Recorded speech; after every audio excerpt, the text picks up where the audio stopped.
বছর অর্থাৎ 2026-এ উচ্চ মাধ্যমিক পাশ হওয়া সমস্ত ছেলে মেয়েদের জন্য খুশির খবর, কারণ কাল থেকে অর্থাৎ মে মাসের 18 তারিখ থেকে কিন্তু তোমাদের ভর্তি প্রক্রিয়া শুরু হচ্ছে।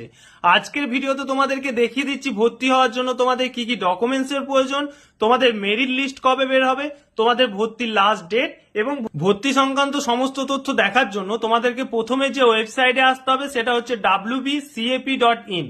এই পোর্টালে এলে এরকম একটা ইন্টারফেস দেখতে পাবে। এই ইন্টারফেসের মধ্যে এই যে ডাউনলোড অপশন দেখতে পাচ্ছ, এই ডাউনলোড অপশনটাই টাচ করবে।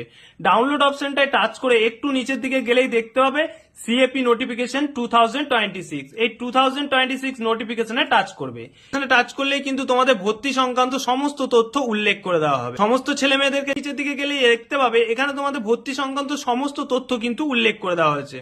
অবশ্যই তোমাদেরকে ইম্পর্টেন্ট ডেট গুলো আগে দেখিয়ে দিই। এটা তোমরা দেখে নাও, 18 মে থেকে তোমাদের ভর্তি প্রক্রিয়া শুরু হচ্ছে।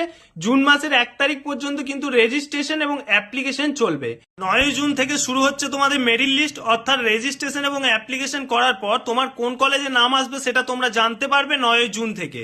এবং যাদের 9 জুনের নাম আসবে অবশ্যই তাদেরকে 9 জুন থেকে 15 জুনের মধ্যে কিন্তু অ্যাডমিশন হয়ে যেতে হবে।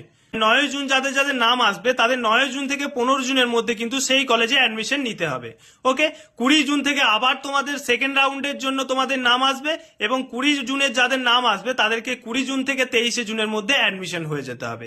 এবং লাস্ট 27 জুন থেকে 4 জুলাই পর্যন্ত যাদের নাম আসবে তাদের 6 জুলাইয়ের মধ্যে ভর্তি হতে হবে। 6 জুন থেকে তোমাদের ক্লাস স্টার্ট হবে।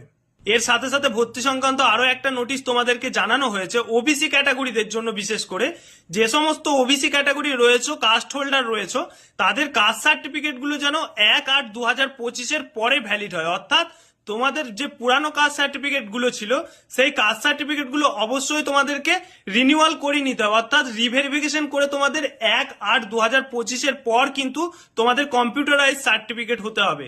না হলে কিন্তু সেই ওবিসি ক্যান্ডিডেটরা ওবিসি ক্যাটাগরির মধ্যে কিন্তু পড়বে না। যদি তোমাদের পুরানো কাস্ট সার্টিফিকেট থাকে তাহলে কিন্তু তোমরা জেনারেল ক্যাটাগরির মধ্যেই আবেদন করতে পারবে।